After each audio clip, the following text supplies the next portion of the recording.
Hi hello welcome to Telugu రాజ్యం. నేను మీ Santosh. Okay, ఏపీకి బిల్గేట్స్ రావడం 2047 వరకు ఏపీకి తిరుగులేదు. విజనరీ సీఎం చంద్రబాబు అన్న బిల్గేట్స్. ఈ విషయం పైన మాట్లాడడానికి మన ముందున్నారు కేఎస్పీ గారు, కేఎస్ ప్రసాద్ గారు. హాయ్ సార్, నమస్తే. నమస్తే సార్, ఏపీకి బిల్గేట్స్ వచ్చారు. 2047 వరకు ఏపీకి తిరుగులేదు. విజనరీ సీఎం ఎవరు అంటే చంద్రబాబు అని చెప్పేసి చేతులెత్తి చెప్పొచ్చు అని చెప్పేసి బిల్గేట్స్ అన్నారు. వీటిపైన ఏమంటారు సార్ ఈ విశ్లేషణ? చిన్న పునుగులకే ఇప్పుడు ప్రపంచ దేశాల్లోంచి చాలా ఒక అత్యున్నత సదస్సు ఢిల్లీలో ఏఐ సదస్సు చదువుతుంది, ప్రధానమంత్రి గారి అధ్యక్షత. దానికి బిల్గేట్స్ గారికి ఇన్విటేషన్ లేదు. ఏఐ టెక్నాలజీకి సంబంధించిన వరల్డ్ వైడ్లో మైక్రోసాఫ్ట్ ఒకప్పుడు ఎంఎస్ ఆఫీసులు ఇవన్నీ మనకు తెలియదే కదా, they use to dictate terms. ఆ రోజుల్లో చంద్రబాబు నాయుడు గారు ఇక్కడ డెవలప్మెంట్ సెంటర్కి మైక్రోసాఫ్ట్కి ఉచిత పథకాల కింద ఉచిత ల్యాండ్ అవన్నీ ఇచ్చారు. సరే, ఇది ఇది ఇది దాని మీద డిబేట్ చేద్దాం. నిన్న ఏఐ సదస్సుల్లో కూడా some air they are clearing it. ఏది ప్రయత్నిస్తున్నారు ఏఐ టెక్నాలజీతో కదా వరల్డ్ వైడ్ ఇది అడాప్ట్ అయిపోయి మనం వస్తే ఇప్పుడు ఎగ్జిస్టింగ్ సాఫ్ట్వేర్కే 75% రిసెషన్ వస్తుంది. అంటే 75% మొన్న దానికి ప్రాక్టికల్గా గూగుల్ ఎంతమంది ఎంప్లాయీస్ని వెనక్కి తీసేసిందో చూసాం కదా, ఏ టెక్నాలజీ అడాప్ట్ చేసుకోకపోతే అన్న దగ్గర huge slash in world wide. అదేం చేస్తుందంటే, మీకు ఉదాహరణకి ప్రజలకు అర్థమయ్యే భాషలో చెప్పాలంటే, ఒక 1000 పేజీల ఒక పుస్తకం ఉందనుకోండి సార్, దాన్ని ఎసెన్స్ని ఒక 10-20 సెంటెన్స్లో మీకు చెప్పేస్తుంది మొత్తం. What is the content of అంత టెక్నాలజీ. ఇప్పుడు మనం రోబోటిక్స్తోనూ ఇప్పుడు ఇవన్నీ మన హాస్పిటల్స్లో ఏ టెక్నాలజీ అంటే వరల్డ్ వైడ్ హాస్పిటల్స్లో కూడా 99% అబౌవ్ సక్సెస్ రేషియోతో చేస్తున్నారు వాళ్ళు, రోబోటిక్స్ వాళ్ళు యూజ్ చేస్తూ. సో ఈ సక్సెస్ రేషియోలో ఇప్పుడు మనం హౌ మచ్ వీఆర్ ఎక్విప్డ్ అన్నది చాలా ఇంపార్టెంట్. ఇప్పుడు స్కిల్ డెవలప్మెంట్ ఉంది. లోకేష్ గారినే తీసుకుందాం ఎగ్జాంపుల్. ఇది ప్రజలకు ఇంట్రడక్షన్ టైప్లో అని చెప్తున్నాను. నేను టీసీఎస్ని తీసుకొచ్చాను, లేదంటే కాగ్నిజెంట్కి ల్యాండ్ ఇచ్చి పూజలు చేయించి ఇవన్నీ చెప్తున్నారు కదా. So these are all never been into AI technologies. అవును సార్, ఇది ప్రజలు గ్రహించండి ఫస్ట్. వీళ్ళు పక్క అప్గ్రేడేషన్ అప్లిఫ్ట్మెంట్ ఆఫ్ సాఫ్ట్వేర్ అన్న దగ్గరే సాఫ్ట్వేర్ కంపెనీలతోనే మాట్లాడుతున్న దగ్గర వీళ్ళ నెత్తి మీద పిడుగుపోట్లే ఏఐ గురించి లేనిపోని మాటలు. అవును. తర్వాత ఇప్పుడు బిల్గేట్స్ గారు నిన్న అమరావతికి వచ్చారు. మొత్తం ఖాందాన్ అంతా ఉప్మా డబ్బాలు కట్టుకెళ్ళిపోయినట్టు క్యాబినెట్ అంతా కలిపడిపోయారు, తిరిగేశారు. ఒక్కొక్కరు ఇంట్రడక్షన్లతోనూ మనకి ప్రపంచాన్ని తిరగబెట్టేశారు. ఇది ఒక ఎత్తు. వ్యవసాయ క్షేత్రాలు చూపిస్తున్నారు, ప్రజలకు అర్థం అవ్వాలి. అమరావతి ల్యాండ్ దగ్గర 54,000 ఎకరాలు తీసుకున్నారు. ఇంకా 1,00,000 పైకి ఎకరాలకి సంసిద్ధత ఉంది తీసుకోవడానికి. అక్కడ ఏ వ్యవసాయ క్షేత్రం ఉండకుండా they're planning to develop everything. అక్కడ అరటి తోటల్లో నాట్లోనూ ఒక ఆవిడ తీసుకొచ్చి యాప్ చూపించి, ఆవిడకైతే ఇంగ్లీష్ రాదు, యాప్లు వాడేస్తున్నాం అని చెప్పి మైక్రోసాఫ్ట్ అధినేతకి యాప్ల గురించి డిస్కషన్ నడుస్తుంది టెక్నాలజీ పరంగా. ఇవన్నీ బిస్కెట్ అంటామా అనమా మనం? ఇది ఫస్ట్ గ్రహించగలిగితే ఇప్పుడు మనకి భారతదేశంలోని 33 రాష్ట్రాలు, కేంద్రపాలిత ప్రాంతాలు అన్నీ కలిపితే ఓన్లీ 2 స్టేట్స్ సక్సెస్ఫుల్ మాడ్యూల్లో నడుస్తున్న ఆరోగ్యశ్రీ. తెలుగు రాష్ట్రాలు, ఒకటి తెలంగాణ, ఒకటి ఆంధ్రప్రదేశ్. ఆన్ అగ్రిగేట్ 25 లక్షల రూపాయలు మనకి ఇన్సూరెన్స్ కవరేజ్ ఉంది ప్రతి ఒక్కడికి, వైట్ రేషన్ కార్డు ఉన్న వాళ్ళకి.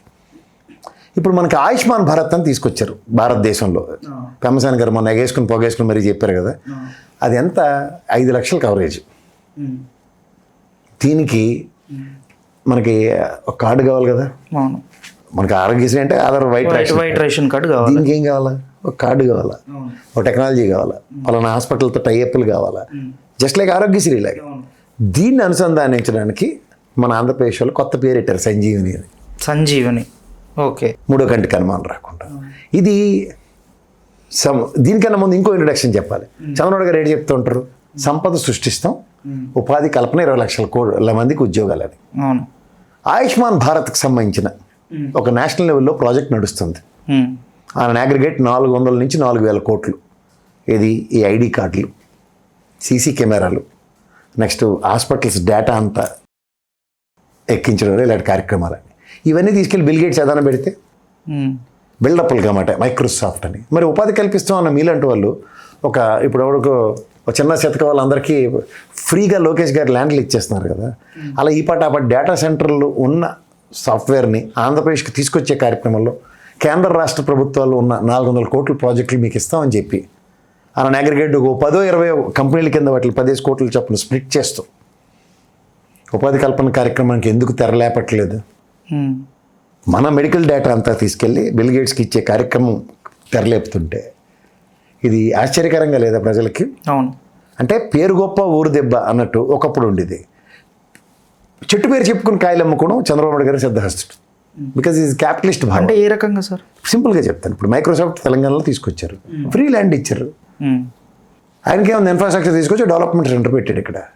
దానివల్ల ఆంధ్రప్రదేశ్కి ఏంటి? మైక్రోసాఫ్ట్ హైదరాబాద్లో ఉంది. ఉపాధి ఎవరెవరికి కల్పించబడిందో ఒకసారి చెక్ చేయండి. వరల్డ్ వైడ్లో ఉన్న వాళ్ళందరూ వచ్చి పనిచేస్తున్నారు కదా అక్కడ. అవును. మన ఆంధ్రప్రదేశ్ నుంచి పర్సంటేజ్ ఆఫ్ పీపుల్ ఎంతమంది పనిచేస్తారో సరే ఒక క్యాలిక్యులేషన్ స్టాటిస్టిక్స్ ఇవ్వనండి. ఇది కదా వాళ్ళు చెప్పేది. ఇప్పుడు టీసీఎస్ ఉంది, ఉదాహరణకి వాళ్ళు ఇచ్చిన ల్యాండ్లోనే కట్టారు. భారతదేశంలోనే ప్రపంచంలో ఉన్న ఎంప్లాయీస్ అందరికీ ఒక 2,000 మందికి అక్కడ ఎంప్లాయ్మెంట్ క్రియేట్ అవుతుంది. How much percentage for Andhra Pradesh? లేదా టీసీఎస్ ఇక్కడ ప్లాన్ చేసే దగ్గర క్యాంపస్ రిక్రూట్మెంట్స్ ఇన్ని ఇంజనీరింగ్ కాలేజీలతో టైఅప్ పెట్టుకుని సర్కిల్ ఇస్తారా? అదే సార్, మీరు ఇందాక సంజీని అంటున్నారు. వాట్ ఈస్ సంజీని సార్? సంజీవని ప్రాజెక్ట్ అంటున్నారు కదా, అది హెల్త్ పరంగా అని చెప్పేసి అన్నారు మీరు ఇంత ఇంట్రడక్షన్లో. అది ఏంటి సార్ అసలు? దానివల్ల ఏమవుతుంది అని? ఇప్పుడు మెడికల్ హెల్త్ కార్డులు అన్నవి ఇప్పుడు ఆయుష్మాన్ భారత్లో 5 లక్షలకి లిమిటైజ్ చేస్తూ మన స్టేట్లో ఆరోగ్యశ్రీని మెల్లిగా తప్పించేస్తారు. ఆరోగ్యశ్రీ ఎంత? 25 లక్షలు కవరేజ్. ఈ సెంట్రల్ గవర్నమెంట్తో అనుసంధానించుకున్నారు అనుకోండి సంజీవని ప్రాజెక్టు. ఆయుష్మాన్ భారత్ అంటారు దాన్ని. పెద్ద దగ్గర ఆయుష్మాన్ భారత్లో సంజీవని, ఓకే, దానికి అలాగా బిల్డప్ ఇస్తున్నారు.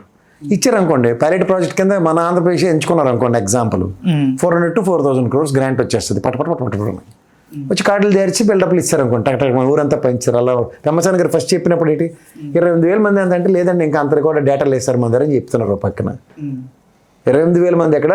గుంటూరు జిల్లా లేకపోతే గుంటూరు పెమ్మసాని గారి కాన్స్టిట్యున్సీలో నాకు తెలిసి 10 లక్షలు 20 లక్షల పైన ఉంటారు ఓవరాల్గా ఆరోగ్యశ్రీలో కవరేజ్ అవుతున్నారు. ఏం చెప్పాలి దాని గురించి? ఒక పక్క కేంద్ర ప్రభుత్వం ఉన్న ఆరోగ్యశ్రీకి సంజీవని లాగా అది యాడ్ అయింది అనుకోండి, 25+5 30 లక్షల బెనిఫిట్ ఉంటుందా ఉండదా? ఇక్కడ కేసీఆర్ గారు ఫ్లోర్ ఆఫ్ ద హౌస్లో అది అనౌన్స్ చేసింది అదే. ఆయుష్మాన్ భారత్ మీకు యాడ్ అవుతుందంటే వీళ్ళు యాక్సెప్ట్ ఇట్ అన్నారు. ఎగ్జిస్టింగ్ ఆరోగ్యశ్రీతో వీఆర్ గెటింగ్ 25 lakhs. ఇది కదా కావాలి. సపరేట్గా మళ్ళీ సంజీవని అని చెప్పి ఉన్నది తీసేసేది వస్తే 25 lakhsకి రీప్లేస్మెంట్ సంజీవని కాదు అనుకుందాం, అయితే ఆయుష్మాన్ భారత్ కాదు. దానికి ఆన్సర్ ఎవరు ఇస్తారు? ఉదాహరణకి అది ఆరోగ్యశ్రీ ప్రాజెక్టులు తీసి మీరు చేద్దాం అన్న దగ్గర సెంట్రల్ గవర్నమెంట్ ప్రాజెక్ట్ అన్నప్పుడు ఉపాధి కల్పన అనే కాన్సెప్ట్లో డేటా సెంటర్ని ఇక్కడ ఉన్న లోకల్ డేటా అథారిటీస్కి ఎందుకు ఇవ్వట్లేదు? ఇవన్నీ క్వశ్చన్ మార్క్సే సార్. అంతే. అంతా రేస్ చేస్తేనే ఇవి బయటికి పడే ఛాన్సెస్ ఉంటాయి. అంటే ఇప్పుడు బిల్ గేట్స్ ఏపీకి రావడం చంద్రబాబుతో ఉన్న పాత ఫ్రెండ్షిపే అంటారా? చంద్రబాబు గారితో ఉన్న పాత ఫ్రెండ్షిప్కి మీ ఇంటికి వస్తే బాగుంటుందా, లేకపోతే సచివాలయంలో కూర్చొని సంజీవని ప్రాజెక్టులు ఇవన్నీ డిస్కస్ చేయడానికి వస్తే బాగుంటుందా? అంటే ఇంతకుముందు కూడా చంద్రబాబు గారు సీఎంగా ఉన్నప్పుడు బిల్ గేట్స్ని ఇన్వైట్ చేశారు, వచ్చారు, చాలా కంపెనీస్ పంపించారు, డెవలప్ అయింది అని చెప్పేసి అన్నారు. అండ్ అప్పుడు డెవలప్మెంట్ చూసి బిల్ గేట్స్ గారు విజనరీ ఉన్న సీఎం అని చెప్పేసి అంటున్నారు కదా. బిల్ గేట్స్ ఫౌండేషన్ ఉంది, ఒక హ్యూజ్ ర్యామ్సమ్ ప్రాజెక్ట్ ఒకటి ఆంధ్రప్రదేశ్కి వస్తుందంటే మీరు చెప్పండి, మన దగ్గర నుంచి తిరిగి ప్రాజెక్ట్ వెళ్తుంది అక్కడికి.